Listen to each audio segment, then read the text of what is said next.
man over here. Yes, we're bringing our way.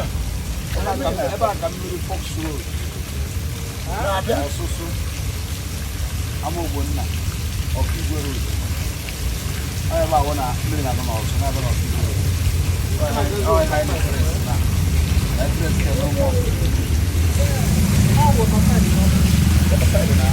It's only 50. It's only 50. How many feet? 15.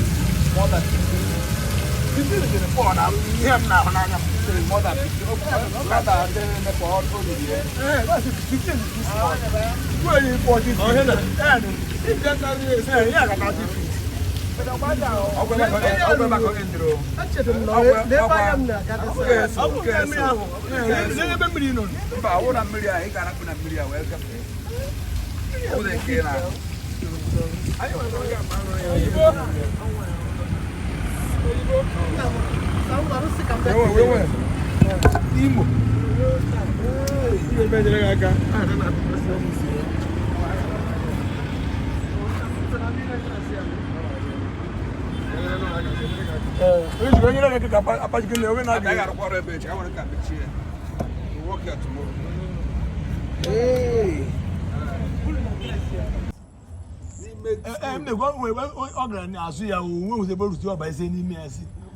Okay, these are what GADA, Greater Aba Development Authority, here in Abia State has been doing, which is not even in public know. Nobody knows about it. These are what our late Sam Mbakwe did many years ago. These are big tunnels. You can see the movement of the flooding. Look, let me show you the tunnel. Yeah, these are the tunnel, the entrance point of the tunnel. So the DG of GADA and its team are making sure that they will silt all these tunnels, so that, and this tunnel is serving all the way from Ososo Road, apart from Ososo, Fox Road are also inclusive, Omoma Road are also inclusive. All the flooding challenge in Aba metropolis are being channeled towards and they are going straight to the Aba River. So this is taking place today. Today is Sunday, the 19th day of May, 2024. We just want to take you on a little ride so that you'll be able to know the commitment and also what government. When you see people talking based on what they don't know, when you see them talking about figures that have been used to get this place going and also get things done in Abia State, you may not be able to know because they are not telling you, they are not showing you all this. You can see some of the things that they brought out, they scooped out from this tunnel. This tunnel you are seeing here is close to 30 feet depth. I'm even holding my phone so that it won't fall inside because other baby and I'm sorry. And the distance is very high. This is you can see Aba Sports Club. This very tunnel move inside Aba Sports Club, bust out to this very place, and it also has so many channels, so many entrance points, so many distilling manholes before getting to the Aba River. So there was another one we got along Abowe Road by Tony Mas fuel station. There are 2 in number. And there's also another one very close to this place. So the DG, what I'm saying in essence is that the DG of GADA, Greater Aba Development Authority, they are distilling all the, so that once it starts running, again, this is exactly what is happening. So I'll be showing you, I'll be taking my time to show you everything. So just stay tuned. So this one inside Aba Sports Club, where all the water that's coming from all the way from Fox Road, Ososo Road, Omoma Road, and also a back of Okiwe Road here Bonnet. So this one they have not been silted. So you can see it's smelling heavily. Yes, and it's also moving slowly. So these are the catch pits. This is today is Sunday, the 19th day of May 2024. I was in the Aba Sports Club right now. These are some of the things. Yeah, some of the contribution and also efforts of Abia State government through the GADA office. Yeah, on Greater Aba Development Authority. So here which are in down arrow, look at it. This one is also speeding. You can see it. All the gutters, Mbakwe of blessed memory, really tried making sure that Abia, and Miliaga, a so all the catch pits, all the tunnels. The only thing the previous government may ignore most of this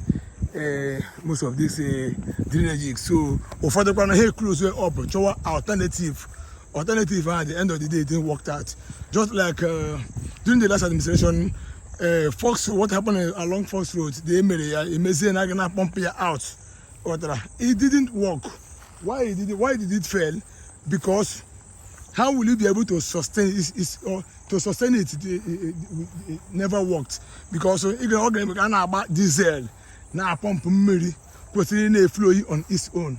So it never worked out at all. Look at the natural ways for these things because now the big gutter but all the are filled up. So it's still flowing. Those gutters are they now collect all the places in Aba and X environment. So back is a royal Buria. You wanna go straight, is a sports club, Bata Aba Owo Deba Weba Haishi. Ngarazu some of the turn and then get the from the York Chiba and get a road to the Mass Junction from the Yogawa along that same road till it gets to the water side. Look at it. So million you will never know because a war line again, even some of these things today don't happen here before because before they started their work, they invited me, yes, to show me what they intend to do. Yes, we are here a few months ago before Gather. No, Gather was also Emirate Shrine in Law. Yes, honor in law.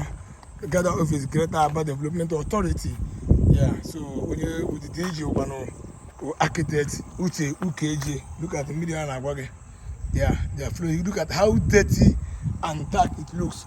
All these drainages now needs to be silted. But I go see Buria. Look at our Passport Club, very beautiful. Look at the serene environment, cool. Even got the Calabeke. So this is what is happening today, this Sunday. To tell you that men are not resting. Yes, men are firing in ox cylinder. Men are working day in day out. Can you hold on? Who can we restore the lost glory of Aba Embassy? Can we see Oboda? Yes. Kudos to Ndechirelachi. Kudos to the previous administration. Kudos to our past leaders. Yes, they have also done their bit. But this time, the man at the helm of our affair said, Oga Abali, Anto Ike. Yes, that is going to do his best to make sure that Aba Gawu Aba Gawu, you will be very, very proud. On coming here today, I now see a signboard, a whole number 14, dedicated to Honorable OC Prestige, late Honorable OC Prestige, Chai Ukoma Enyoha. So here his own side. I'm not a member here, so but I just saw it here. So many big men, so many prominent men in Aba. Grandma Alasala, Senator Eni Hakota Baribe. Yes, I'm his own stance. Today, as I'm Gabella, even the big man, even the Buruzu, even the little square meal, and you took so gradually we all get there. So I want to be showing you guys within the sub and the plans of the state government to the little hammer allow come there with the plans hammer can we make sure people name upload so many videos of flooded area, Falls Road, Mama Road, Amo Buna, Osusu Road, and X environs or Kigwe Road, everywhere, Aba over the road, all those places in which tunnel, catch pits, collection points, Haneji, Aga, Apple, now go on Aba River. So just like my Oga told me, mmiri mara ugo. So ime bụ ugboro ị ga-ahụ na enwere a natural pond all because of mmiri and because ọ na-akwa to carry fence ndị Aba Sports Club. You can see a natural pond. Azụ bichakwa ya, azụ ya azụ and so many other things n'ime ọkwa ọchakwa some of mmiri a na-akwa fence ha erezizi emepere ebe ọ ga na-aba ọnya ihe na-ahụ na Aba Sports Club ka m na-ese ha ebe ahụhụ Lagos awụ Lekki. ọ na-abụ iwe na-eri ọkwa na-agba duty to make sure that we always be showing you. So lezienụ Sweet 16 powered by Senator Enyinnaya ala asala akọta bara ibe ya nke ya nke onye arụrụ nka ya. I didn't do this one. That's a good one. Even the big man na abịa agbati ukwu. So that's nka m zikwu unu as it be. Abịara ebe a taa sị ka m ewebazi unu ka o si na-aga ihe nkwa kwuru na ihe ọbụla na-eme na the state development and the state will always be showing you. So thank you for sticking around. Thank you for watching Kebu TV. Nkwa ihe ọzọ I will see uploads and also tell you guys. I love you. Ono Jielana. I'm Gazwike.